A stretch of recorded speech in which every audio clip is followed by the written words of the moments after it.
everyone, welcome to a little offshoot of TwstNotes where I'll be summarizing the event stories. I've been considering doing this for a while, and I was recently asked to summarize Glorious Masquerade, so I figured why not try this out. There's a lot of events that haven't reran in EN, and someone has to get the newer players caught up. Glorious Masquerade is going to get a rerun either in August or September 2024, but who knows what'll happen after that. So for players who were here before then or far after that, here's the story of Glorious Masquerade, Let the Bell of Solace Ring. We open up in the Student Council room at Noble Bell College in Flur City, Shaftlands. NBC Student Council President Rolo Flom is standing before a fireplace talking about how he needs to be a little more patient before getting rid of, quote, abominations. The Vice President interrupts him, stating that the visitors from Night Raven College have arrived. He leaves, and Rolo continues monologuing out loud like the cringe loser he is, and makes it clear that he has some sort of animosity toward Malleus. We jump back in time a month, and we're at NRC. Crowley has called for a school-wide assembly to inform the students of the promising Young Mages Social in Fleur City. It will be a social gathering of students from loads of different arcane academies across Twisted Wonderland.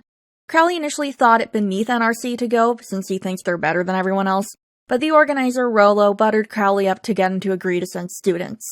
So that's why the assembly is going on. But the social is happening around Fleur City's special festival, Topsy Turvy Fest, and the social itself is on Halloween night, which is an extremely important week for NRC, so not all the students can go, even though a lot of them now want to go because of the festival. Crowley can only pick 10 representatives to send to the social, and does so by randomly drawing names. The picked reps are Riddle, Deuce, Ruggy, Azul, Jamil, Rook, Apple, Idia, Silver, and Sebek. However, after Crowley emails NBC the list of NRC representatives, they specifically request Malleus be added to the guest list, so Crowley goes to Deosomnia to extend the invitation. Malleus, of course, is extremely overjoyed to have been invited to something, and he accepts. He's so overjoyed, in fact, that he thinks the occasion deserves a thank you present, and ponders what to do. It's not shown on screen, and this whole thing is, elaborated on more in his, vignette, but Malleus learns an old folk song from the area thanks to Lilia's expertise, and then he and the other reps practice it so they can sing it at the social. You and Grimm are also added to the guest list solely because Grimm wouldn't leave Crowley alone about it, and Crowley added them to get Grimm to shut up. They'll be acting as attendants, allegedly, and train as the group's chaperone. The others make fun of Crowley about letting Grimm do what he wants, basically, but they're excited you get to come with them. They use the Mirror Darkness and arrive at Noble Bell College. It's literally just Notre Dame, it's literally just the church, but anyways, they arrive and they're greeted by Rolo, the vice president, and the NPC with the best hair in the game, the aide. The NRC reps are a bit put off by Rolo since, although he's very polite, he's kind of cold, and Deuce remarks that it might just be resting bitch face. He doesn't call it that, though, because he respects women. No, he calls it resting deadpan face because they can't say bitch in this game. I think they should be allowed to, but anyways. As they walk to the dorms, Rolo reveals he already knows everybody, and honestly, a lot of concerning personal information. Azul and Idia are both annoyed by it, rightfully so. Rolo, however, doesn't know you and Grimm. He was aware of attendance, but Crowley didn't say much other than you couldn't use magic, and honestly didn't even name them. He's surprised and calls Grimm a familiar, which pisses Grimm off. Rolo is a bit of a jerk about Grimm being sarcastic and calling him a dependable companion. He's not wrong, though. He's not wrong. The one thing he's right about. Anyway, where he's been cold to the others, he's kind to you, telling them not to worry about school, their classes, or anything, and to just enjoy this as a vacation. I would say he's kind to you, and I do think he is being genuine for realsies, but it definitely has a patronizing edge to it. I don't think he means it intentionally, but that's the vibe. They pass a statue of corrupt Parisian judge and center of the FSM, Claude Frollo. He is unfortunately known as the righteous judge. I'm doing air quotes. You guys can't see, but I'm doing air quotes. And we have an extremely uncomfortable conversation about him since his deeds have been whitewashed, and it's just bad. They say he was fair and drove scoundrels, quotation marks again, out of the city. The historic revisionism is so genuinely uncomfortable and leaves a really bad taste in my mouth. But I'm gonna do a video essay on that in the future, so I'm not gonna get into it right now. Just know that's his title in game, but I'm not going to call him that in this video because it's genuinely extremely uncomfortable. We learn NBC houses an old magical artifact called the Bell of Solace, which is used for timekeeping and stuff like normal bell towers do. Train reminisces about his honeymoon with his wife, which they spent in Fleur City. He says his wife loved the sound of the bell, and Rolo offers to take them up there to see it in person. They of course accept. The bell tower is also literally just the bell tower from the Hunchback of Notre Dame. The bell is magical and so is its sound. Whenever it tolls, it sends magic throughout the city. Rolo mentions that according to local legends, it saved the city from a disaster. What that disaster is, no one is really certain what it was, although from the talk about rare magical plants and other things, I think it's safe to say it's the disaster that's going to happen in the event. Silver and Sebek find some gargoyles on the side of the building and excitedly call for Malleus to come see. At first, Malleus is irritated because he thinks they're grotesques and not actual gargoyles, but after seeing a bird's nest covering the spout, he apologizes to the gargoyle. He's a bit confused about their placement, but he's very happy to see them anyway. Azul thinks he sees one move, to which everyone makes fun of him for it. They head back down and the vice president and aide present gifts to the students, traditional Flur City clothing that locals wear during the festival. Everyone gets changed, Sebek calls Grim and Yu ugly, and they're off to roam the city in small groups. Rolo asks what Yu will be doing, and Train replies that Yu and Grim will be with him wandering the city. Rolo mentions he has to greet the other schools, but he'll catch up to everyone when he has the chance. Everyone breaks off into their groups, and we get to follow everyone as they explore Flur City. So Book 2 follows each group as they explore Flur City. I'm gonna start with Group A, which is Azul, Deuce, and Apple.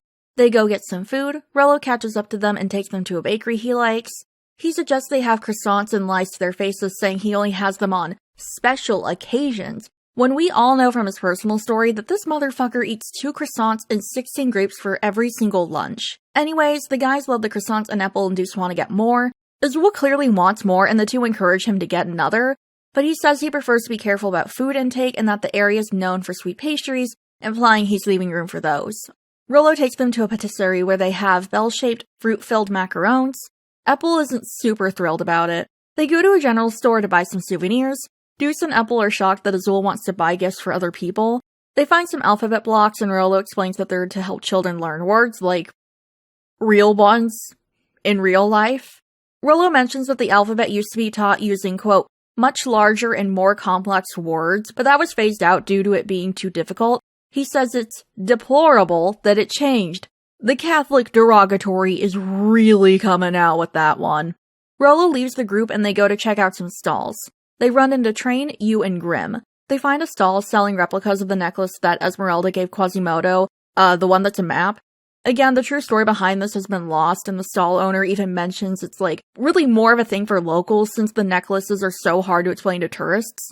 Azul gives Apple and Deuce some special pencils to try and befriend them so he can use them, the freshmen, later. And it unfortunately works because Apple and Deuce talk about how cool and nice Azul is.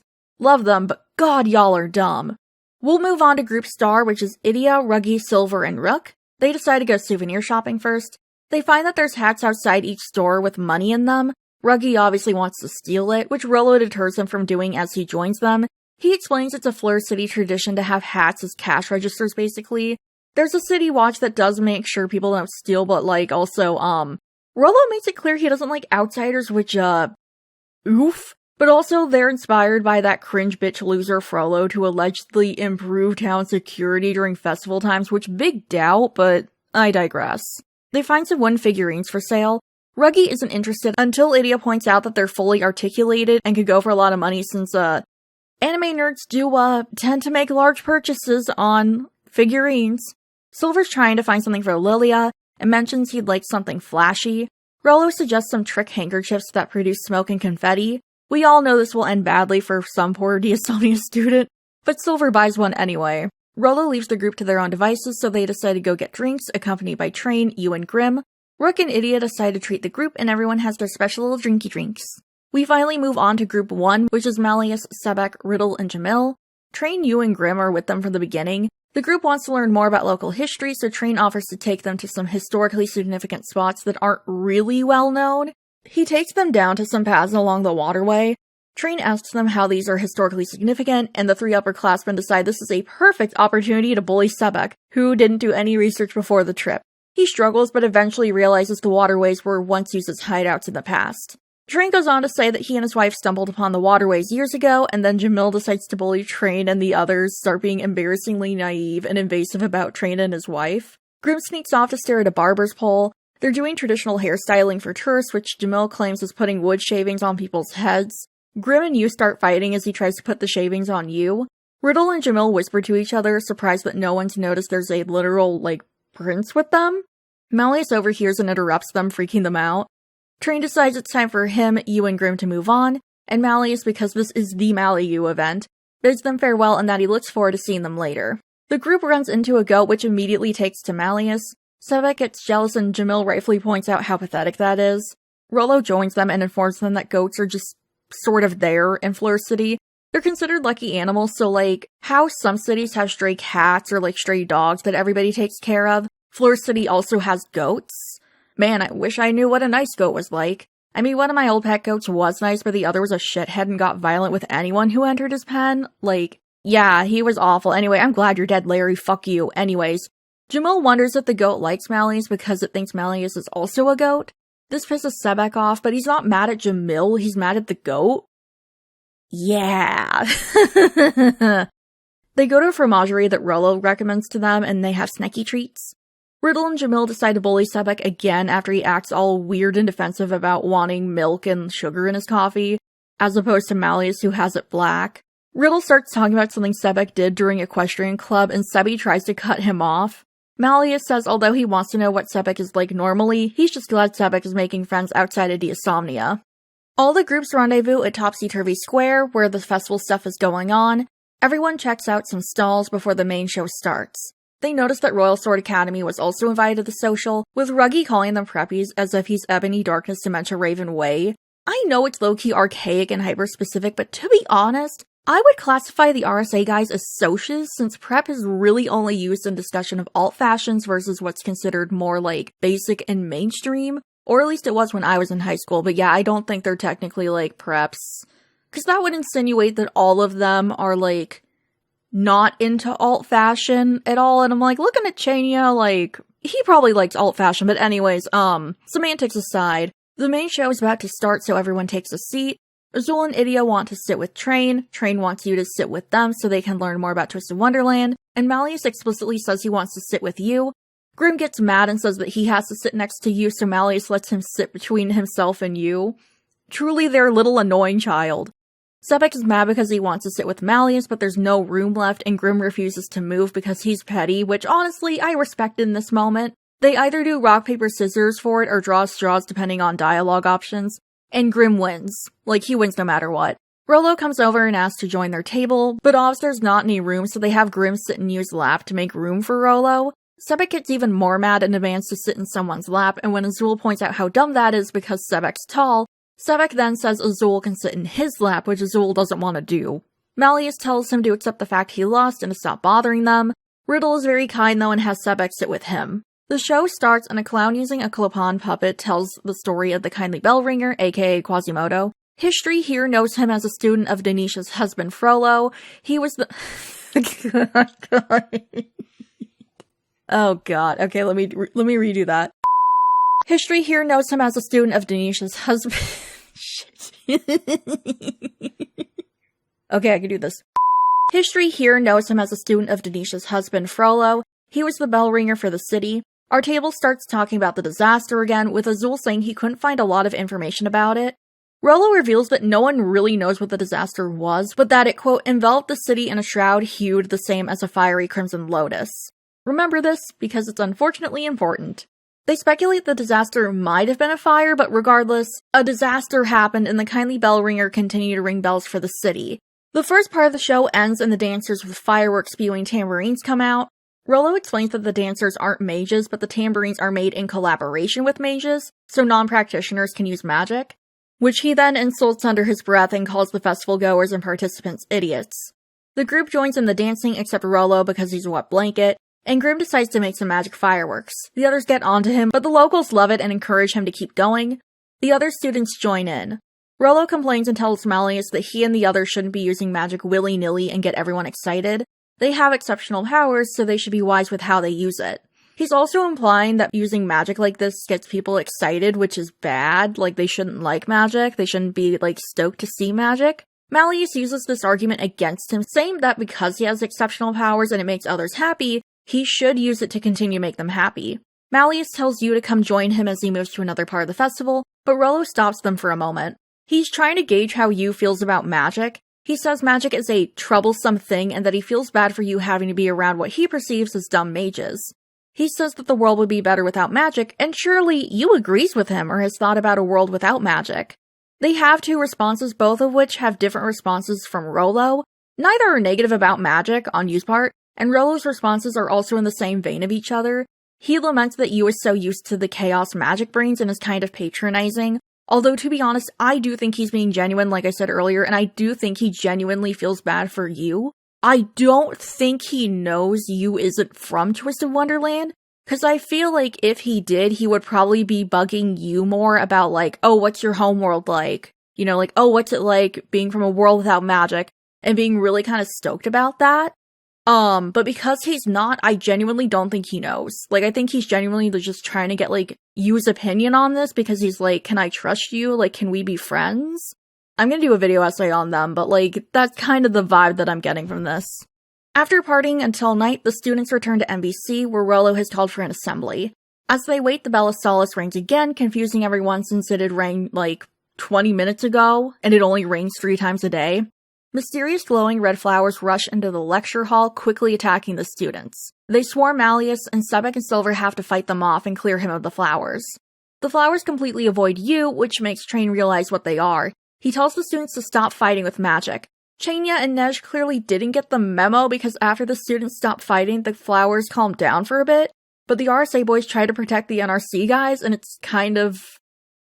they kind of wreck themselves. I mean, it's a very nice thought, but a little unnecessary. The Night Raven gang is the last one standing as everyone else had been using magic and got swarmed. Rolo shows up on a balcony far away from the flowers and disparages the NRC students. He reveals he's behind the flowers and he's strewn them all over the city. When he rang the bell of Solace, it made the flowers propagate. He activates some trapdoor mechanism in the floor and everyone falls through. No, I don't know why there's a trapdoor in the lecture hall. I really don't. There just is. Malleus freaks out about Yu falling, but his magic's been so weakened he can't even levitate anymore, so he can't easily save himself, never mind Yu. But Train steps up and cushions all the freshmen's falls. The pit is crawling with flowers, and since they can't use magic to defeat them, they have to weed them. Train hurts his back pretty badly during this. The flowers are pretty hardy though, and it takes a lot of strength and quite a bit of time to clear the area to make it safe. Train explains that the flowers are fire lotuses, which are flowers that get their nourishment from magic, and they don't discriminate on how they get that magic. They will sap out every drop of magic from mages, causing them to permanently lose their magic. Because these flowers were such a big threat, they were all destroyed centuries ago and no one knows how they were destroyed. They also have no idea how Rolo managed to revive an extinct flower. It's never officially explained in the story, but my personal guess is because the fire lotuses were strongly implied to be the disaster that struck the city centuries ago, either a few might have survived, or they had remains in the tunnels under the city. Rolo maybe found those and from there was able to revive them and breed them, but again, it's never actually explained. Azul points out the social must have been a part of the plan to ruin some mages in training, since that would send a pretty strong message to other mages. Idia thinks Rolo was probably targeting Malleus from the start, since he's one of the strongest mages in the world. They talk about it, and Train tries to get them to stop since Malleus isn't looking very happy about it. More flowers show up, and Malleus completely loses it, furious that the invitation he received wasn't sincere. Yu tries to calm him down, but he's too mad, and he releases a huge wave of magic that destroys the flowers. Everyone is in shock that the magic killed the flowers, including Malleus. Apple quickly realizes what happened and explains fertilizer burn to everyone. Essentially, the flowers got overfed and it was too much for them and it kills them and destroys their roots. The others propose Malleus just wipes out the flowers, but he reveals that the initial encounter with the flowers stole most of his power and he's having issues with spells. He says he tried saving Yu because he was scared they would get hurt but couldn't even levitate himself until the very last minute, like I mentioned earlier, so him killing the fire lotuses by himself is out of the question. The students realize that even as a group they aren't strong enough to wipe them out, and they have to think of how to stop them. They're the only ones standing, and they only have a few hours until it spreads outside of Flur's city. Azul realizes the Bell of Solace is full of magic and could be used to destroy the fire lotuses. If it gave the flowers enough magic to spring forth, if it were to ring several times and send out loads of waves of magic, it could easily destroy the plants. Train tells the students to stay in safety while he rings the bell. Silver points out that he's clearly hurt his back from weeding, and the flowers would swarm him immediately, so it's up to the students to climb the tower and ring the bell. Train's reluctant to agree to the students putting themselves in danger, but eventually does, and he decides to go into town to help the citizens. The others are still worried about Train, so he has Yu and Grim come with him to help. Everyone else decides to go to the tower. Malleus struggles with what to say for a moment, but tells Yu he'll see them later. The group splits up and the majority of the students head back to NBC's campus. The main square with the statue of the FSM leader is swarmed with fire lotuses. There's some brooms lying around from the students cleaning the square earlier. They realize that some students will have to stay behind to make sure others can move forward, and Riddle offers to be bait using flight magic. He argues since he has a lot of magic reserves and he's good at flight magic, he's the perfect one for the job. Deuce offers to stay behind to help Riddle, but he refuses since Deuce's flight magic is meh, and Riddle thinks he can do it alone. Apple offers to stay behind since he's really good at flight, and Rook vouches for him. Riddle still isn't fully sold on the idea, but acquiesces. Riddle and Apple manage to buy some time for the rest of the group to move forward. Riddle is blasting the flowers as hard as he can and running out of steam really fast. Apple tells him they can slow down when a vine grabs Riddle. Apple tries to help, but Riddle tells him to stay away or he'll get attacked too. Apple uses his unique Maho on Riddle to protect him and get him to sleep. Apple takes on the role of sole protector and says as long as he's okay, Riddle will be okay. The rest of the group manages to get onto campus but still need to get into the main building and from there, the bell tower. Some NBC students are fleeing from the fire lotuses and accidentally bring the flowers with them. Well, I mean, the flowers are chasing them, so yeah. The gang fights the flowers, and in the process, Ruggy and Jamil get separated from the rest of the group. They tell the others to move on and leave them behind. If they did go back for the duo, everyone would fail there, because they'd all get swarmed. The others go and Ruggy apologizes to Jamil, saying he doesn't have a lot of magic left. Jamil says he's actually really glad he's with Ruggy, because Ruggy won't care if they play dirty.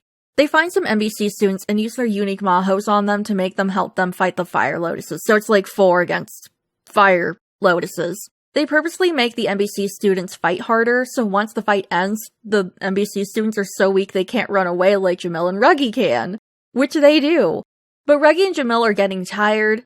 They realize though that they just have to use and outrun any stragglers around campus, so they don't need to be the most powerful to get through the night. The main group reaches the lecture hall in the main building. There's still loads of fire lotuses in there feeding off of the other Arcane Academy students. They're also just climbing up pillars, they're on the ceiling, they're on light fixtures. They're just everywhere. Sebek and Silver offer to clear the way to the stairs. A chandelier falls because the weight of the flowers on it was too much, and Deuce twists his ankle, pulling Idia out of the way. Deuce tells the others to go on ahead without him since he's not going to be able to run anymore. Azul pulls Deuce to the side to talk. I'm gonna go ahead and explain it, but the game won't until later. Azul asks Deuce if he can make a contract to temporarily have Deuce's unique Maho since it will most likely end up useful in the final fight with Rolo. Deuce agrees since he agrees with Azul that it's going to be useful, and he wants at least his unique Maho to wreck Rolo if he can't. Idia also asks to stay behind since he's tired of running. Rook misunderstands this and thinks Idia is staying behind with Deuce because he feels bad that Deuce got injured protecting him, so Rook offers to stay behind as well. Deuce tells both of them he'll be fine alone, but Rook insists, telling Deuce just to say we to the plan, which Deuce does. Idia has to stay with the main group. Wah wah. We cut to NRC and Ace is still bitching about not getting picked for the trip. He and Jack are tired from having spent all day prepping for the Halloween party tomorrow. He says while Halloween on campus is fun, it would have been cool to go to Flur City, and he bets everyone there is resting right now after a day full of loads of fun. We then cut to Deuce fighting for his life and frankly not doing well. He and Rook are running out of steam. They wish they can move the students away from the lotuses, but there's too many students to do that. Deuce decides the only thing to do is to start weeding since his ankle's getting worse, and Rook joins him. We go to the main group. The girls are all fighting, Sebek and Idia are at each other's throats, Azul and Idia are arguing, and Malleus is still extremely mad at Rolo and the fake invite. They're trying to find a door to the bell tower, but every door they find is locked, so Sebek breaks one down. Unfortunately, it's not the bell tower, it's just to the student council room. Azul finds financial records, and Idia finds a weirdly clean rock on the fireplace. He removes it and finds a book hidden behind it. Azul is thrilled, thinking it must be a real financial ledger and the others were fakes to hide embezzlement going on, and he eagerly starts flipping through the book. Unsurprisingly, it's not that. It's actually Rolo's diary. Idia and Malleus are now super excited because they hope it hides super embarrassing secrets about Rolo. The three all read it and find Rolo's true motivations for reviving the Fire Lotuses, but they don't share it with Silver or Sebek. I'm gonna go ahead and explain it now, just because. Rolo's brother was also a mage and accidentally set himself on fire with magic while doing some fireworks for Rolo. He claims none of the mage adults around them helped his brother and Rolo's magic hadn't manifested yet, so he watched his brother burn alive. This has made him resent magic because it was the cause of his brother's death, but also none of the mages around helped him, or at least that's what Rolo claims happened, although honestly there's some debate on whether that was the case or not, but that's a discussion for another day. They do eventually find a way into the bell tower, but Idia's been quiet the entire time. Malleus tells him to step aside if he doesn't have his heart in this anymore so he doesn't slow the rest of them down. Azul seems to vaguely know about the Ordo thing and tells Idia that he needs to remember Rolo is their enemy and to put his personal experiences aside for a moment. Idia reassures them that he's personally invested now and will reach the top of the tower no matter the cost. Fire Lotuses are unsurprisingly in the tower, and Sebek and Silver decide to lead the Fire Lotuses away from the House Wardens. This means they're staying behind. Malleus praises them, saying that he has fine retainers. The trio moves on and Sebek and Silver clear the area.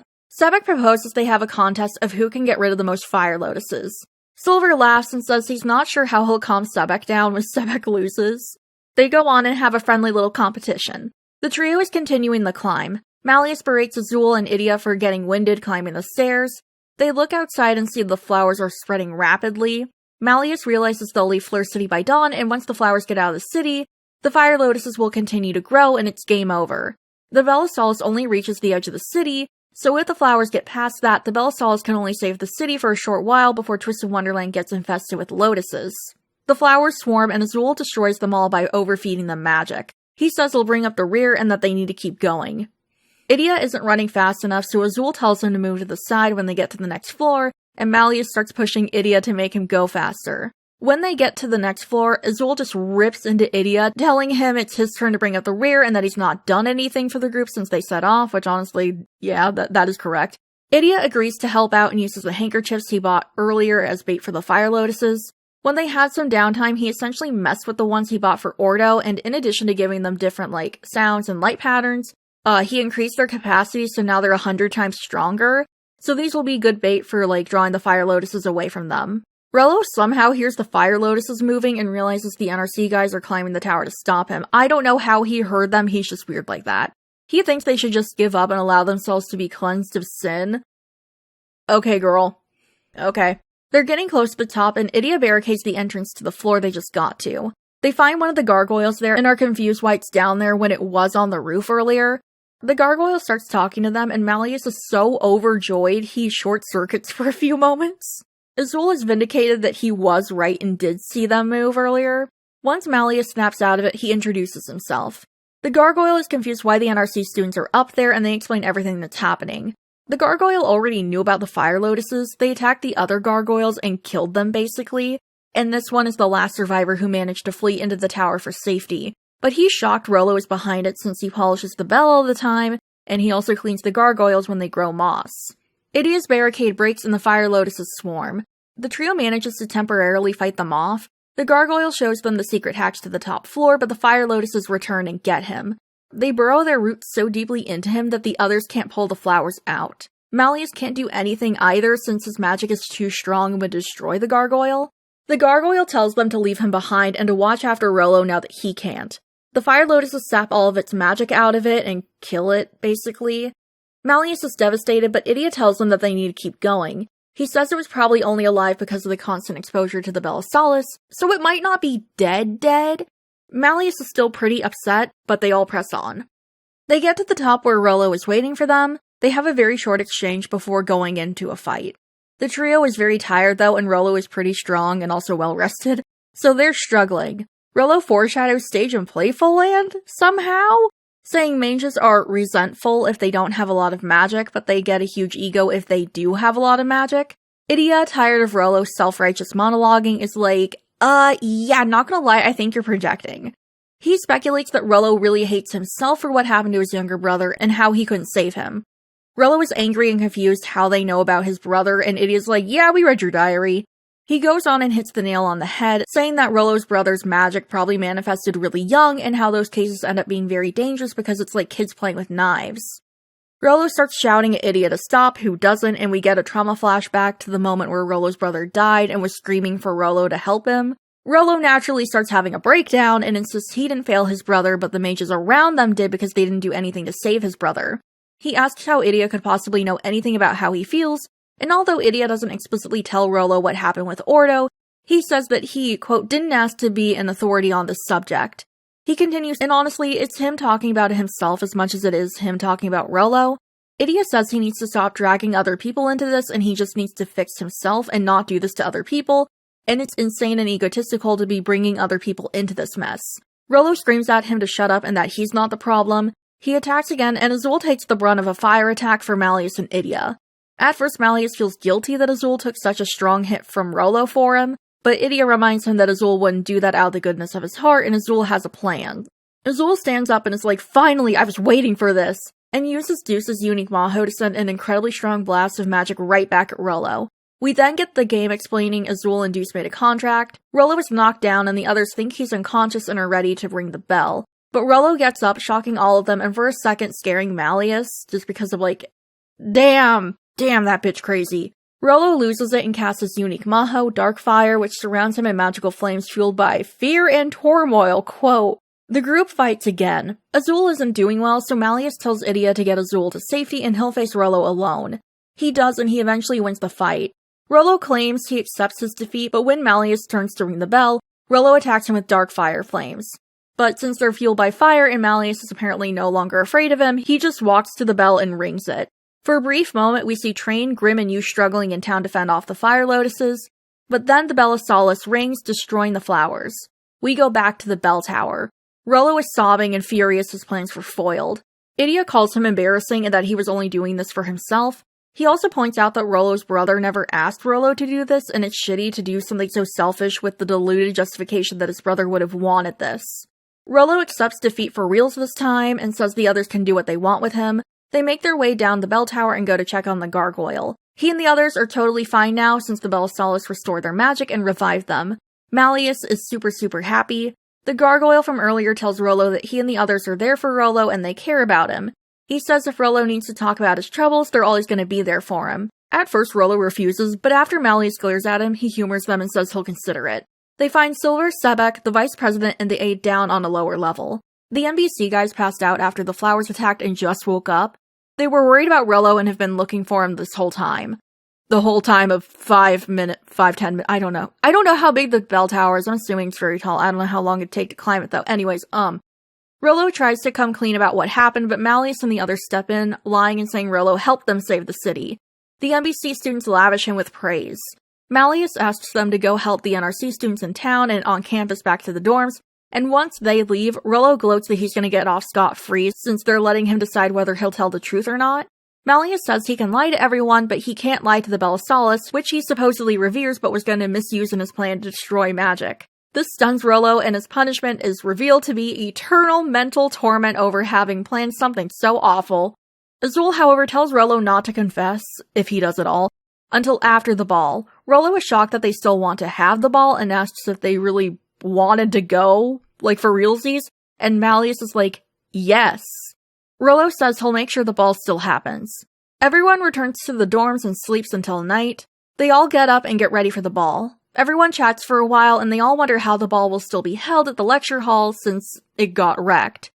Nej and Chania join in the conversation, saying that they found Rolo and they're cleaning it up. They offer to help, but he insisted on doing it alone and not having any NBC students help out either. The Bell of Solace rings again, signaling nightfall, and the ball begins. Everyone dons their masks, and Malleus compliments Yu, saying the look is really different on them, but it suits them. Rolo does a short speech apologizing for the fire lotuses, but not in a he's confessing way. It's in a I'm sorry for this inconvenience that happened, I don't know what happened, but sorry it happened way. Azul interrupts and asks if NRC can have a few words. Rolo says no, but the vice president and aide overrule him and allow Malleus to make a short speech. He reveals he prepared a gift for everyone, and he and the rest of the group sing that folk song. Rolo is shocked they know it, since it's a local song that's said to have been sung by the kindly bell ringer himself, so it's like super old. Train joins him, explaining that Malleus was so happy to have been invited to something that he coordinated the gift. As they perform, Rolo remembers some words that his brother told him, that the reason he loved magic was because Rolo always had so much fun when he used it. After the song, Train praises the NRC students and says that they've done well over the past 2 days to uphold the good name of Night Raven College. Grim is pretty mad he wasn't let in on the secret and wants to be the center of attention. He says he'll sing and Yu, Malleus, Azul, and Idia can be his backup dancers. Azul straight up says he'd be fine with dancing with Yu, but he'd only dance with Grim if he got paid. During this, Malleus leaves the group to find Rolo. He strong-arms Rolo into dancing with him, and says despite everything, he still made some good memories and thanks Rolo for that. Rolo says that he hates Malleus and he will eradicate magic someday. Malleus is like, okay, good luck with that. I'll beat you then too. And that's the end of the event, and also this video. I hope you guys enjoyed it. Let me know how we feel about summarizing events, and also let me know how we feel about the more podcasty format. The few visuals make these a lot easier and quicker to get out. And also, personally speaking, I usually don't actually watch YouTube videos, I only listen to them, so I don't personally think visuals are super important, but let me know what you guys want. And with that, I'll see you guys later. Thank you everyone for watching, and a very special thank you to my channel members and Twitch subs. Your support helps me to continue to make these videos. If you'd like early access to my videos, consider becoming a channel member. Patrons and Ko-fi members can get my scripts early before I record them. I livestream over on Twitch every Tuesday, Thursday, and Sunday. Thanks again guys, and I'll see y'all later.